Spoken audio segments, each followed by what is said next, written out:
Assalamualaikum warahmatullahi wabarakatuh. Waalaikumsalam warahmatullahi wabarakatuh. Ini kelas 11 IPS berapa ya? Kelas 11 IPS 5, Bu. Baik, kelas 11 IPS 5, siapa ketua kelasnya? Saya, Bu. Ya, nak tolong pimpin berdoa. Baik, Bu. Pertama, sebelum kita memulai pelajaran, mari kita berdoa bersama. Berdoa mulai. Berdoa selesai. Kepada Ibu Guru beri salam. Selamat pagi, Bu. Selamat pagi anak-anak. Oke, hari ini siapa yang tidak masuk? Ini ya, Bu. Nihir. Wah, bagus sekali nih kelasnya. Pada rajin-rajin ya. Oke. Hari ini kita akan masuk ke materi teks prosedur. Teks prosedur itu terdiri dari dua bagian utama, yaitu pernyataan umum dan tahapan-tahapan dalam teks prosedur. Sekarang Ibu mau bertanya nih, apa itu teks prosedur? Ayo, siapa yang tahu? Saya, Bu, boleh? Ya, apa? Teks prosedur itu adalah teks yang berisikan tata cara, Bu. Tata cara. Ya. Oke, baik. Itu juga boleh. Sekarang pernyataan umum itu apa? Kalau pernyataan umum itu pengantar atau pendahuluan yang mengenai topik yang bakal dijelasin nanti. Ya. Kalau tahapan-tahapan? Kalau tahapan-tahapan, setahu saya itu adalah sama halnya dengan langkah-langkah untuk melakukan suatu hal. Ya, boleh. Seperti itu ya. Seperti itu juga boleh. Tapi lebih jelasnya lagi, teks prosedur itu akan saya jelaskan ya. Boleh dicatat? Ya, Bu. Sudah ya. Ya, sudah. Jadi, teks prosedur itu teks yang berisi tata cara untuk membuat atau melakukan sesuatu hal secara terstruktur, langkah demi langkah untuk menghasilkan suatu tujuan yang diinginkan. Saya ulangi lagi ya. Jadi teks prosedur itu teks yang berisi tata cara untuk membuat atau melakukan sesuatu hal secara terstruktur langkah demi langkah sehingga menghasilkan suatu tujuan yang ingin diinginkan. Kemudian pernyataan umum. Pernyataan umum dalam teks prosedur itu berupa tujuan yang merupakan pengantar atau pendahuluan yang terdapat di dalam suatu teks, yaitu teks prosedur. Sedangkan tahapan-tahapan itu berupa langkah-langkah yang akan dijalankan di dalam suatu teks, itu teks prosedur itu. Sekarang kita masuk ke materi langkah-langkah untuk merancang pernyataan umum dan tahapan-tahapan dalam teks prosedur. Nah, yang pertama kita harus menentukan macam atau jenis teks prosedur yang akan kita rancang. Biasanya macam atau jenis teks prosedur itu terdapat 3, yaitu teks yang menjelaskan bagaimana sesuatu itu bekerja, seperti tata cara untuk menggunakan alat atau benda-benda dan juga perangkat-perangkat.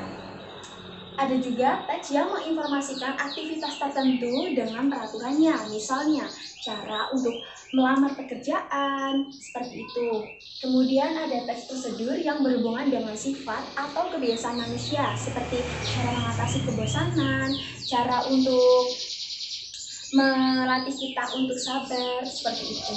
Kemudian yang kedua, menentukan topik teks prosedur. Topik di sini sebagai pengantar kita dalam melakukan tahapan yang terakhir, yaitu langkah-langkah. Yang ketiga, menyusun rancangan pernyataan umum dan tahapan-tahapan dalam teks prosedur. Di sini terdiri dari 2, yaitu kita harus menentukan tujuan. Tujuan di sini yaitu berupa topik yang akan dijelaskan. Di sini kita akan menjelaskan tentang apa sih? Misal kita akan menjelaskan tentang cara membuat keripik singkong gitu. Keripik singkong itu terbuat dari apa? Berasal dari mana? Seperti itu. Di sini ada tahapan-tahapan atau langkah-langkah. Nah, di sini kita menjelaskan cara membuat keripik singkong itu seperti apa, langkah pertama itu seperti apa. Nah, sekarang untuk mengevaluasi pemahaman kalian dapat mengerjakan tugas yang akan saya beri ini ya. Coba catat. Udah siap? Carilah pernyataan umum beserta tahapan-tahapan dalam teks prosedur. Kalian boleh cari ya di internet atau di buku yang sudah ada di depan kalian itu. Saya beri waktu 10 menit ya. Oke, silahkan kerjakan ya dengan baik. Nanti kalau tidak tahu tanya.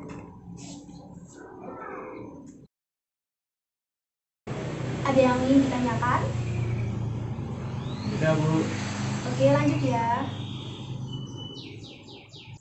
Baik anak-anak, ini udah 10 menit, udah selesai? Udah Bu. Oke, coba bacakan ya. Baik Bu.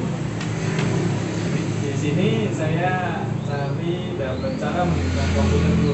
Ya, boleh. Seperti apa? Pertama, komputer merupakan salah satu perangkat elektronik yang sering digunakan untuk memudahkan pekerjaan manusia. Sebelum digunakan, komputer ini harus dioperasikan terlebih dahulu. Dalam pengoperasian komputer, kita harus mengikuti setiap prosedur bagaimana cara menghidupkan komputer dengan baik dan benar.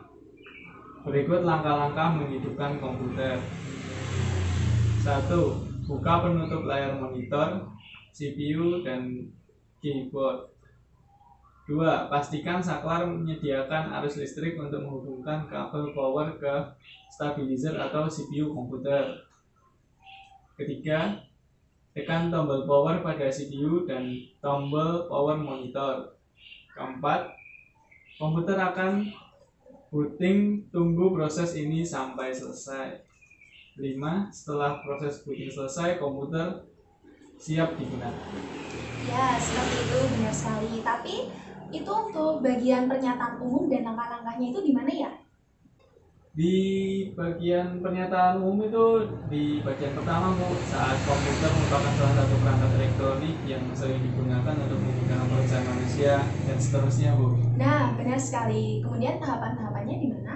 Kalau untuk tahapan-tahapan itu dimulai dari buka penutup monitor, lalu pastikan saklar menyediakan arus listrik, dan seterusnya Bu. Apakah benar?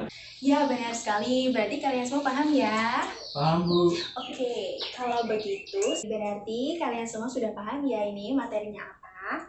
Baik, untuk mengakhiri kegiatan pembelajaran pada pagi hari ini, kita tutup dengan berdoa dan semoga ilmu yang kalian dapatkan ini bermanfaat. Berdoa kalian saya pimpin ya. Baik Bu. Untuk mengakhiri kegiatan pembelajaran pada pagi hari ini, alangkah baiknya jika kita berdoa. Berdoa mulai. Berdoa selesai. Wassalamualaikum warahmatullahi wabarakatuh.